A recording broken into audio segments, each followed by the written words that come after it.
질문. 선의 세계에서는 견성성불이라고 하는데 무슨 말일까요? 답변. 견성성불이란 성품을 보고 부처를 이룬다는 말입니다. 어떤 성품을 말하는 것일까요? 그렇습니다. 바로 부처의 성품을 말합니다. 그러나 이 부처의 성품을 보기 위해서는 먼저 부처의 성품이 아닌 것이 무엇인지를 알아야 합니다. 그렇기 때문에 직지인심 견성성불이라고 하는 것입니다. 곧장 사람의 마음을 가리켜 보여서 성품을 보고 부처를 이루게 한다는 것입니다. 곧장 사람의 마음을 가리켜 보인다는 것은 충분히 무르익은 근기를 마주해서는 수행 절차를 초월하여 곧장 이 마음을 지적해 보여준다는 것입니다. 이것은 곧 모든 사람들의 마음 가운데에는 열애장과 아뢰야식이 존재한다는 사실을 알려준다는 것입니다. 그런 가운데에서 곧장 아뢰야식을 여의고 열애장에 나아가게 한다는 것입니다. 이것이 성품을 본다는 의미인 것입니다. 그런데 저 아뢰야식에 대해 전혀 모른다면 어떻게 버릴 수 있을까요? 그런 상태에서는 아무리 버리려고 해도 여전히 제자리 걸음을 하게 될 것입니다. 여기에 저 무한윤회의 원리가 있는 것입니다. 그러나 여기에는 또다시 이것을 이해하는 깊이에 따라 차이가 생깁니다. 저 아뢰야식을 이해하는 깊이가 다름으로 인해 성문이 있고 영각이 있고 보살이 있고 부처가 있다는 것입니다. 바로 이런 이유 때문에 설령 깨달음을 얻고 성품을 보았다고 해도 저마다 깨달음의 밝기가 다르다는 것입니다. 예컨대 같은 빛이라도 햇빛과 달빛은 차이가 있습니다. 밝은 빛은 두루 세밀하게 비추고 멀리 비추지만 어두운 빛은 그저 흐릿한 윤곽만을 비출 뿐이고 겨우 가까운 주변만을 비출 뿐인 것입니다. 바로 이와 같은 이유로 저 성문은 달을 보는 것과 같고 보살은 해를 보는 것과 같다고 말하는 것입니다. 그렇다면 부처는 어떨까요? 저 둘 달을 담을 수 있는 넉넉한 빛이라고 하겠습니다. 이 넉넉한 빛을 불교에서는 원만한 밝음이라고 표현합니다.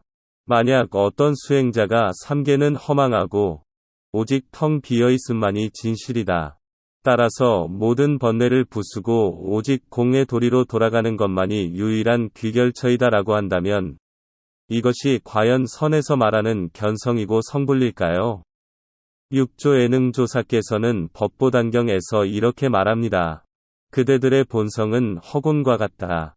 허공 자체에서는 한 물건도 가히 보지 못한다는 사실을 아는 것이 곧 바르게 본다라고 이름한다. 허공 자체에서는 한 물건도 가히 알지 못한다는 사실을 아는 것이 곧 진실로 안다라고 이름한다. 청색과 누런색, 길고 짧음이 없고 다만 본래의 청정한 깨달음의 본체가 원만하게 밝음을 보는 것이 곧 견성성불이라고 이름한다. 이것이 열애가 알고 열애가 보는 바인 것이다.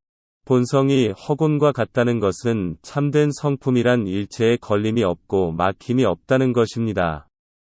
한 물건도 가히 보지 못한다는 사실이란 비록 눈에 100가지 물건이 비치지만 눈 안에 한 물건도 없다는 사실을 아는 것과 같다는 것입니다. 마찬가지로 귀, 혀, 코, 몸 가운데에서도 그렇다고 하겠습니다.